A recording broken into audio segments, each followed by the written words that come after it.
Fala, moçada do Protágoras. E aí, beleza, né? Bora lá para mais uma aulinha hoje, tá bom? Nós vamos entrar hoje na parte de equilíbrios iônicos, tá? Que é uma parte bastante relevante dentro do estudo dos equilíbrios. E os equilíbrios iônicos, conforme o próprio nome indica, são aqueles equilíbrios que serão caracterizados pela presença de íons, né? Os cátions e os ânions. Lembrando que um sistema que apresenta cátions vai ter que ter ânions também, né? Porque apesar do sistema apresentar cargas, a somatória das cargas tem que ser igual a zero, né? E os principais exemplos e situações que nos interessam, principalmente quando se fala de prova do Enem, são as soluções aquosas de ácidos, de bases ou de sais, né? Todos nós sabemos que quando nós depositamos um ácido ou uma base ou um sal em meio aquoso, eles acabam ionizando ou dissociando, gerando os íons, né, livres. E esses íons em meio aquoso, eles podem, numa dada extensão, se unirem novamente para poder refazer as espécies neutras que são os respectivos ácidos, bases ou sais que os formaram. Ou seja, o processo de ionização ou dissociação desses eletrólitos é um processo reversível. E assim como todos os processos reversíveis, esses aí também vão tender a um equilíbrio, tá bom? Então eu dividi a aula para vocês assim, ó. Na aula de hoje a gente vai falar sobre as soluções aquosas de ácidos e bases, tá? Numa próxima situação a gente fala sobre os equilíbrios ou as soluções aquosas dos sais. Até porque antes nós vamos ter que falar também da própria condição da água, né? A água sozinha ela também é capaz de gerar íons, ela também é capaz de produzir um equilíbrio a partir de si mesma que nós vamos estudar posteriormente. Tá bom? Então, dando partida, vamos começar hoje com os equilíbrios iônicos dos ácidos.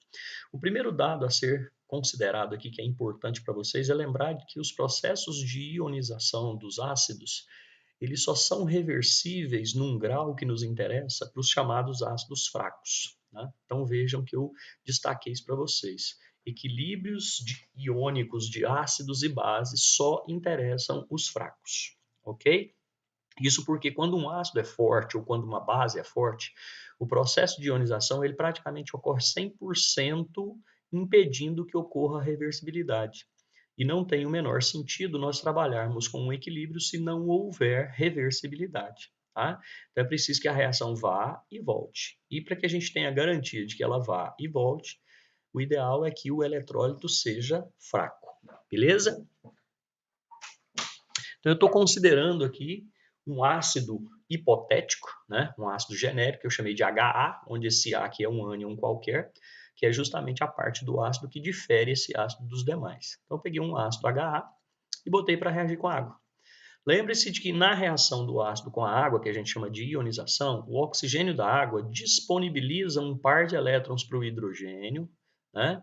E o hidrogênio abandona o ácido e se junta com a água, formando o cátion hidrônio ou hidroxônio e deixando o ânion livre. Então vejam que aqui nós temos a presença de íons livres. Esses íons, né, vão se unir novamente para refazer o ácido e a água. Então o processo é reversível, daí nós temos inevitavelmente um equilíbrio sendo alcançado mais cedo ou mais tarde. Tá? Bom, assim como todo equilíbrio, esse aqui também pode quantitativamente ser determinado por uma constante de equilíbrio, que nesse caso nós vamos chamar de Kc. Não tem sentido nós determinarmos constante de equilíbrio Kp para um equilíbrio onde não existem gases. E é justamente o que acontece nesses casos. Nas soluções aquosas de ácidos, de base e de sais, nós não vamos ter espécies gasosas. Portanto, quando nós formos calcular a constante desses equilíbrios, vai ser sempre Kc. E vocês aprenderam, né, que Kc nada mais é do que as concentrações dos produtos, vejam os produtos aqui, né, que são os dois íons, o hidrônio e o ânion, sobre a concentração dos reagentes, né, que são o ácido e a água. Acontece que nesses equilíbrios existe uma particularidade. A água ela é um solvente, e como eu comentei com vocês na primeira aula sobre constante de equilíbrios, os sólidos e os solventes eles mantêm sua concentração constante ao longo do equilíbrio. A quantidade de água que se gasta durante esse equilíbrio é praticamente nula, praticamente desprezível. O que significa dizer que a quantidade de água que nós tínhamos no início do equilíbrio nós vamos ter durante o processo inteiro. né? Então, considerando que essa concentração está constante, nós vamos usar um artifício que vai se perpetuar daqui para frente para todo o equilíbrio aquoso. Tá? Todo o equilíbrio aquoso iônico, nós vamos considerar a concentração da água como constante e vamos passar essa concentração da água que está dividindo para o lado da constante para multiplicá-la, como vocês estão vendo aqui. E aí nós vamos chegar à seguinte conclusão: uma constante multiplicada por uma outra constante só pode estar gerando uma nova constante. Essa nova constante nós vamos, a partir de agora, chamar de Ka, ou representar por Ka, onde esse Azinho aqui significa acidez, constante de ionização ácida ou constante de acidez. De forma genérica, a gente representa como Ki. Esse Izinho aqui quer dizer de ionização. Tá? Mas como especificamente se trata de um ácido, ao invés de nós chamarmos genericamente de Ki, nós vamos preferir chamar de Ka. Tá? Então, Ka quer dizer a constante de equilíbrio de ionização de um ácido, que é o que nós vimos aqui no início. Né? Então, a partir de agora, toda vez que nós nos depararmos com um equilíbrio de um ácido em água, a gente já não vai mais passar por todos esses passos. Ao invés de chamarmos de KC, colocarmos as concentrações dos produtos sobre dos reagentes, pegar a água, passar para cá e criar uma nova constante, a gente já vai escrever direto a expressão da constante. Tá? Então, a constante de acidez, assim como toda constante, ela é dada pelas concentrações dos produtos sobre a dos reagentes. Então, eu vou pegar os produtos, que são os íons, e vou dividir pelos reagentes. Só que a água, que é um dos reagentes, nós não vamos colocar na expressão, porque ela já fica embutida no valor do Ka. Tudo bem? Então, repetindo daqui para frente, todo o equilíbrio aquoso, a concentração da água fica embutida na própria constante, no próprio valor da constante. Tá?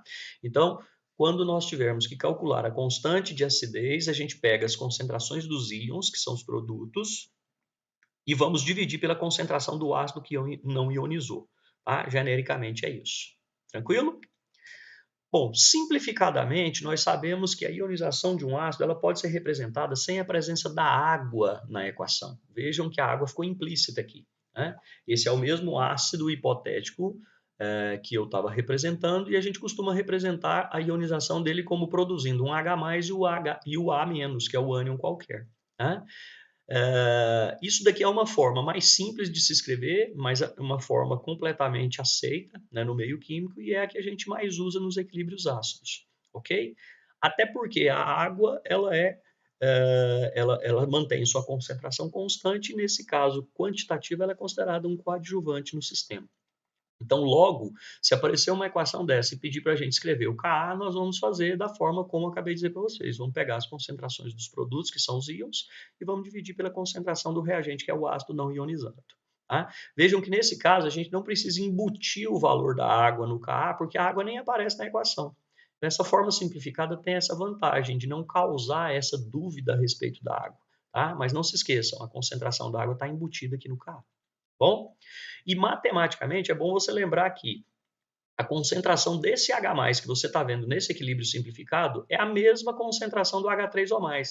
Lembre-se de que cada H+, que sai do ácido se junta a uma molécula de água e forma um H3O+.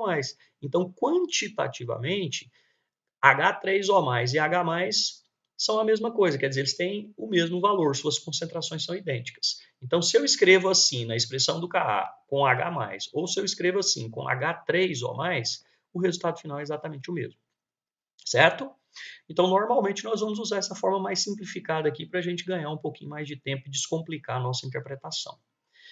E uma coisa muito importante que vocês devem se lembrar é que esse Ka, ele traz para a gente uma consequência química importante. Através do valor do Ka, nós vamos determinar a força que esse ácido apresenta. Então, quanto maior o valor do Ka, maior a força ácida. Quanto menor o valor do Ka, menor a força ácida. Deixando claro que nós vamos sempre trabalhar com ácidos fracos, mas dentro do universo dos fracos, nós vamos ter os fracos não tão fracos e os fracos muito fracos. Então, comparando força de ácidos fracos, quanto maior o Ka, maior a força, quanto menor o Ka, menor a força. né? E não é difícil você entender isso. Isso aqui é uma consequência matemática direta. Veja, se o Ka é determinado pelas concentrações dos íons sobre a concentração do ácido não ionizado, para que esse valor de Ka seja alto, eu preciso ter valores nesse numerador da fração elevados e automaticamente um valor no denominador baixo. Como esses valores que estão no numerador representam os íons gerados pelo ácido, para que eles estejam em alto valor, é necessário que o ácido seja forte. Consequentemente, se esses íons estão em alto valor, o ácido não ionizado vai ter baixo valor. Afinal de contas, os íons são provenientes dele. Então, se eu tenho muitos íons, é porque sobra pouco ácido ionizado. E quando sobra pouco ácido ionizado, a gente considera esse ácido como forte. Ok? Então, por isso a gente diz isso. Quanto maior o valor do Ka, maior a força ácida. Quanto menor o valor do Ka, menor a força ácida. Tá? Não se esqueçam disso, isso é um dado bastante importante. Bom, com relação aos poliácidos ou ácidos polipróticos, que são aqueles que têm mais de um hidrogênio ionizável, a gente tem algumas considerações para fazer. A primeira delas, lembrar que a ionização desses poliácidos não acontece numa única etapa, acontece em várias etapas. O ácido ele ioniza todos os hidrogênios ionizáveis que ele tem para ionizar, mas ele faz isso etapa por etapa. Então imagine um exemplo hipotético. Olha, eu estou chutando aqui agora, né, supondo um ácido com 2 hidrogênios ionizáveis. Num primeiro momento, quer dizer, numa primeira equação, numa primeira etapa, libera-se o primeiro hidrogênio e o segundo fica retido aqui no ânion. Mas observem que isso aqui já gera um equilíbrio. Né? Automaticamente já tem uma certa constante, que eu chamo de constante de acidez da primeira etapa. Numa segunda etapa, esse HA- que foi gerado na primeira, que ainda mantém um hidrogênio ionizável na sua estrutura, passa para uma outra etapa para ionizar o seu segundo hidrogênio. E ao liberar esse segundo hidrogênio, o ânion fica completamente livre. E vejam que isso daqui já representa um segundo equilíbrio. Então, portanto, ele é representado por uma segunda constante, que a gente chamou de constante acidez da segunda etapa. Né? E se nós quisermos somar as duas etapas para trabalharmos com a equação global, nós vamos cortar essa substância intermediária, que é o HA-, né, que é produto da primeira etapa e é reagente da segunda, e vamos chegar a essa equação global. Essa equação global, hipoteticamente, também representa um equilíbrio. Né? E, portanto, tem o seu Ka. Por que eu disse hipoteticamente? Vejam bem isso, gente. A reação global de um processo que ocorre por etapas, ela é meramente uma representação. Porque se eu estou aqui dizendo para você que o processo ocorre em duas etapas, essa etapa global, na verdade, ela não existe. Ela é só uma representação da soma das etapas que ocorreram uma a uma. Tudo bem? Mas se ela existisse, ela representaria esse equilíbrio. E aqui é muito importante que vocês também tenham em mente o seguinte: o valor da constante de equilíbrio da primeira etapa é sempre, sempre, sempre maior que o da segunda. E o da segunda maior que o de uma terceira, se existir, que vai ser maior que o de uma quarta e assim por diante. Isso significa dizer que o ácido ele libera uma porção maior de íons na primeira etapa do que na segunda. Na segunda, maior que na terceira. Tá? É mais fácil do ácido ionizar nas etapas anteriores do que nas etapas subsequentes. Tudo bem? E um outro dado que também tem que ficar claro na cabeça de vocês é que se nós quisermos determinar a constante de acidez da reação global, que eu chamei aqui atrás de Ka, veja, eu preciso multiplicar o Ka de cada uma das etapas pelos demais. Tá? Cuidado com isso, porque vocês estão acostumados a encontrar o global somando as etapas anteriores. Mas no caso da constante de equilíbrio, nós não vamos somar, nós vamos multiplicar. Eu até coloquei o sinal de vezes aqui, né, em negrito, vermelho, para destacar isso para vocês. E muita gente me pergunta, por que, que tem que multiplicar e não somar? Por uma questão simples, matemática. Veja bem, se eu voltar aqui na página anterior, vocês vão perceber que para calcular o valor desse Ka da primeira etapa, eu tenho que pegar a concentração de cada um desses dois íons produtos e dividir pela do reagente. O mesmo eu tenho que fazer com todas as outras. Então, o que eu fiz aqui nesse slide posterior? Eu escrevi a constante do Ka1. Veja, eu peguei as concentrações dos produtos, que são o H+, e o HA-, e dividi pela do ácido ionizado. Em seguida, eu escrevi a expressão do Ka2, que é a mesma coisa, concentração dos produtos da segunda etapa pelo reagente da segunda etapa. E escrevi aqui para vocês a expressão do Ka da etapa global. Observem que para a gente chegar a essa expressão da etapa global, nós precisamos pegar a expressão do Ka1 e multiplicar pela do Ka2. Veja bem, se você pegar essa expressão e multiplicar por essa outra, você vai cortar esse HA-, que é produto, com esse HA-, que é reagente. Ou seja, aqui ele é denominador, aqui ele é numerador. Você corta. Vai sobrar o H+, vezes o H+, que vai dar H+ ao quadrado, como vocês estão vendo aqui. Vai sobrar o A2-, como vocês estão vendo aqui, e vai sobrar no denominador o H2A, porque você vai ter cortado esse HA- com esse HA-. Certo? Então, para a gente explicar por que o Ka da global é a multiplicação dos Kas das etapas intermediárias, basta nós escrevermos a expressão de cada equação e depois escrevermos a da global. E nós vamos perceber que, matematicamente, o único caminho que nós temos para chegar na expressão da equação global é multiplicar as constantes das etapas anteriores. Ok? Então, fiquem atentos a isso daí. Tudo bem? Certinho, moçada? Tá. Se vocês entenderam o que foi dito para o equilíbrio iônico dos ácidos, vocês já entenderam o que vai ser dito para o equilíbrio iônico das bases, porque as considerações são exatamente as mesmas. Vocês vão perceber que nos slides posteriores agora eu escrevi exatamente a mesma coisa que eu escrevi nos anteriores.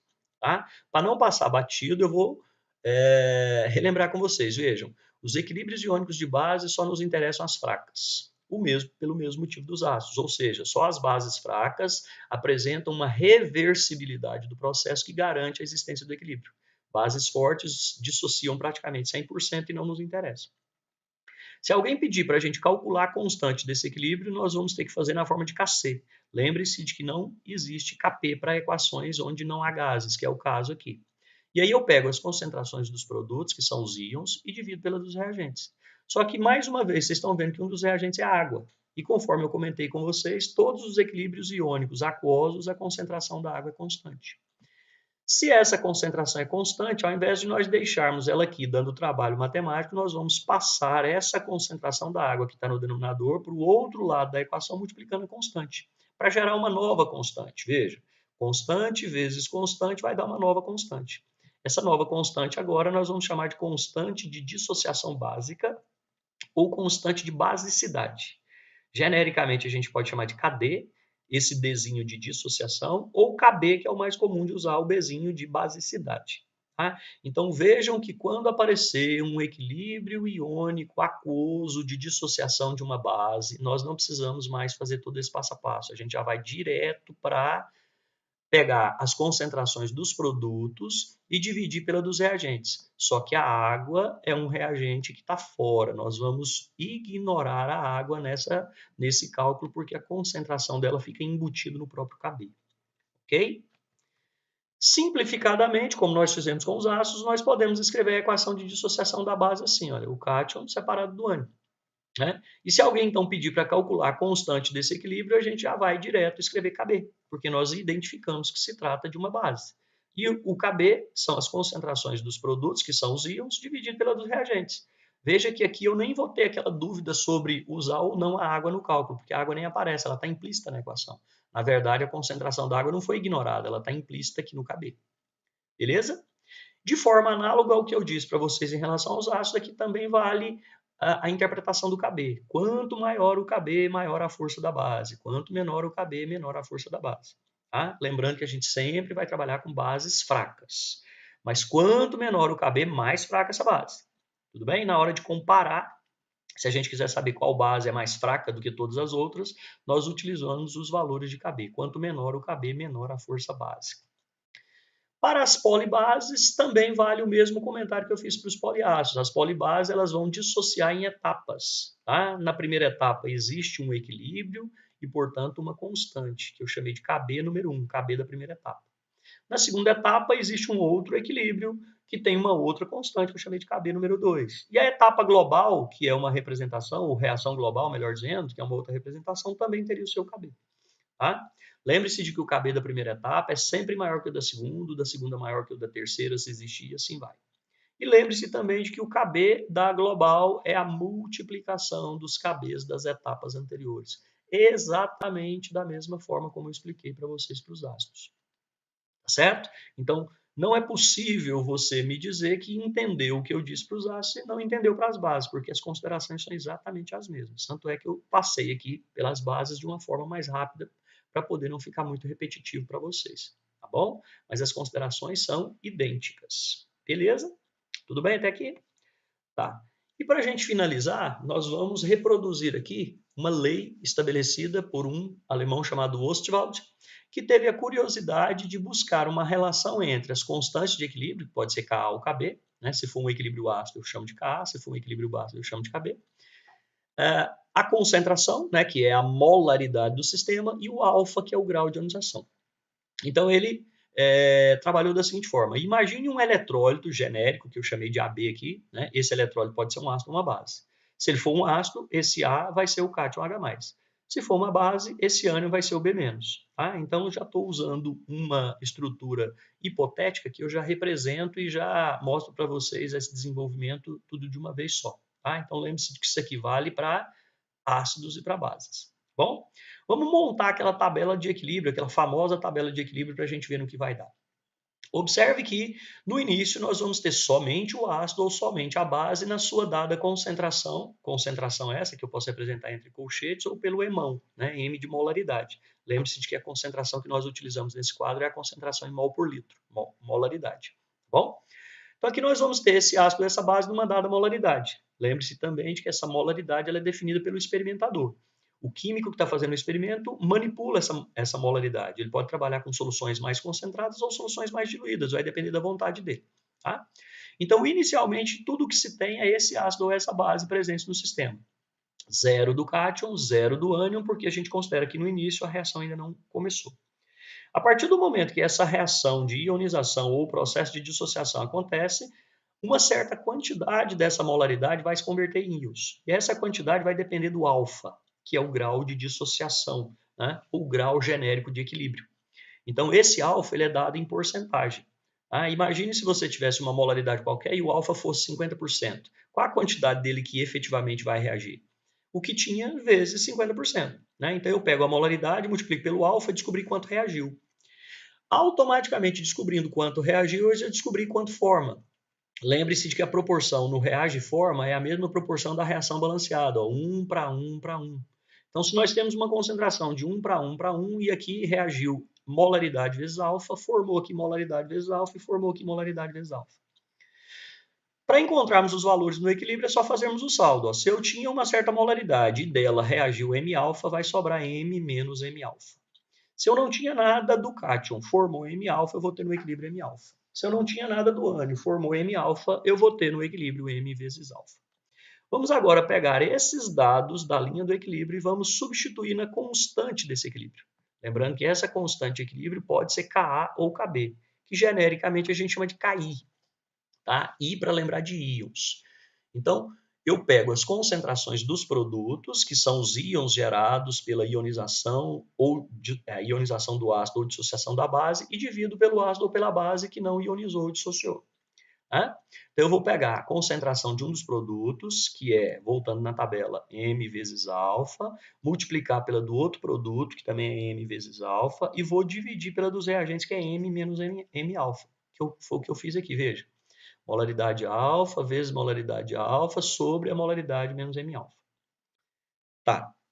Desenvolvendo essa expressão matemática, nós podemos pegar esse M de molaridade que está no denominador e botar em evidência. Então vai ficar no denominador M que multiplica 1 menos alfa. Depois de fazer isso, nós podemos cortar um M desse que está no numerador com um M desse do denominador. E aí sobra no numerador M alfa ao quadrado e sobra no denominador 1 menos alfa. Ok? Só que eu venho dizendo para vocês desde o início da nossa aulinha de hoje que nós vamos trabalhar só com eletrólitos fracos, só com ácidos e bases fracos.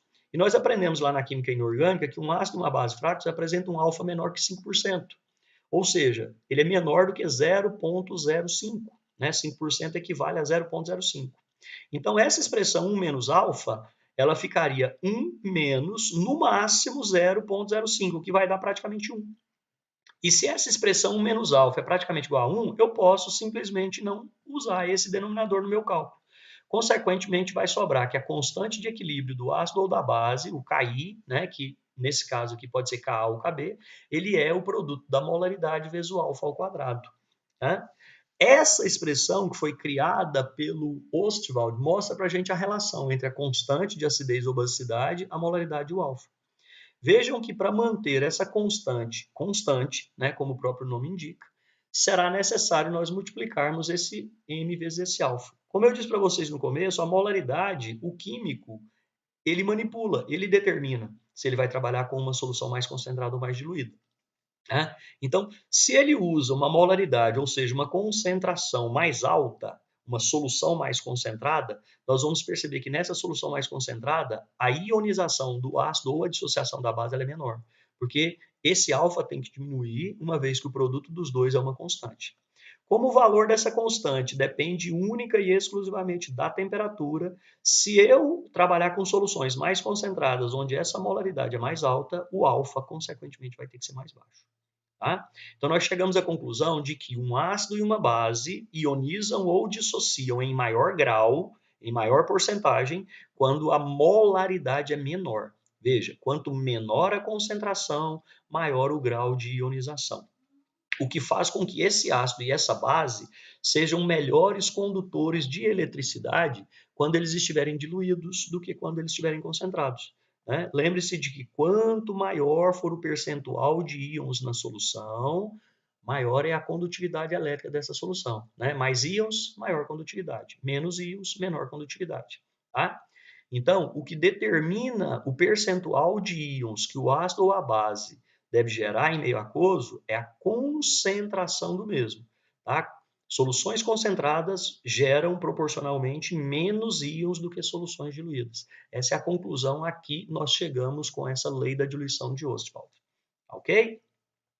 E essa lei da diluição de Ostwald, ela serve para quê, na verdade, em termos práticos? Ela serve para facilitar a nossa vida. Quando nós tivermos que calcular a constante de acidez ou de basicidade de um monoácido ou de uma monobase fracos, ao invés da gente escrever todo esse quadro, colocando todos os dados e depois substituindo na expressão da constante, nós podemos fazer isso diretamente utilizando essa fórmula. Né? Então, essa fórmula aqui nos dá essa facilidade de calcular a constante de um monoácido ou de uma monobase, desde que eles sejam fracos. Tá? Se não for fraco, ainda assim você pode usar essa fórmula, só que aí você não vai desprezar essa expressão 1 menos alfa que está no denominador. Tá? Mas o interessante é usar essa fórmula apenas para os ácidos e bases fracos. Ok? E aí a gente ganha tempo. Para mostrar isso para vocês, eu trouxe um exercício resolvido para vocês verem como fazer. Veja, um exercício que eu retirei do vestibular da UCB de Brasília, né, do DF, que diz assim, ó, considere um ácido de arrênios monoprótico fraco.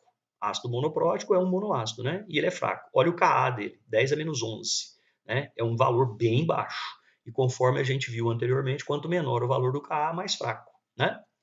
Tá. E grau de ionização alfa com um valor muito menor do que a unidade. Ou seja, ele está dizendo para a gente que o alfa é bem menor que 1. Tá? Ou seja, o ácido realmente é fraco, né? Em um estudo experimental, para mensurar esse grau de ionização, quer dizer, para determinar o alfa, o mencionado ácido foi utilizado em uma concentração igual a 1 milimol por litro. Lembrando que 1 milimol é 1 vezes 10 a menos 3 mol por litro, tá? No lugar de 1000, 10 a menos 3. Com base no exposto, assinale a alternativa que prediz o valor de alfa nesse estudo. Tá? Então, uma forma de calcular esse alfa seria montarmos uma tabela como essa. Tá? Mas como se trata de um ácido sabidamente fraco e monoprótico, como eu disse para vocês, nós podemos ganhar tempo utilizando a lei da diluição de Ostwald. Ka é igual a m alfa ao quadrado. Como o Ka foi dado como 10 a menos 11, a molaridade vale 1 milimol por litro, ou seja, 10 a menos 3, e eu quero saber o valor de alfa, eu isolo esse valor de alfa, né, que está ao quadrado, igual a 10 a menos 8, extraio a raiz quadrada desse número e encontro um alfa de 10 a menos 4. Como o alfa costuma ser dado em porcentagem, lembre-se de que 10 a menos 4 é igual a 0,0001, que multiplicado por 100 vai me dar o valor em porcentagem, que é de 0,1%. Portanto, se você olhar nas alternativas, você vai perceber que a resposta correta é a letra E. Tudo bem, gente? Então, essa parte inicial aí de equilíbrios de ácidos e bases, ela tem esse interesse maior para a gente, que a gente consiga determinar, através do estudo dos equilíbrios dos ácidos e das bases, a sua força relativa. Se a gente vai estar trabalhando com ácidos e bases mais fracos ou menos fracos, porque sempre vamos ficar no universo dos fracos, tá bom? Depois dessa aulinha aqui, eu quero que vocês peguem os exercícios da lista que vai estar acompanhada aí, tá? Para vocês fazerem esses exercícios, darem uma treinada nisso daí. E aí a gente volta numa próxima oportunidade para poder trabalhar outro assunto. Tá bom, galera? Então vamos lá, ó. Lembrar do nosso lema: desistir nunca foi uma opção para nós. Desistir jamais, tá? Continuem estudando, continuem disciplinados, que logo, logo a gente vai estar junto presencialmente novamente para trabalhar o restante da matéria e preparar vocês da melhor forma possível. Tá bom? Muito obrigado pela atenção de vocês, grande abraço, bons estudos e a gente se vê. Tchau, tchau.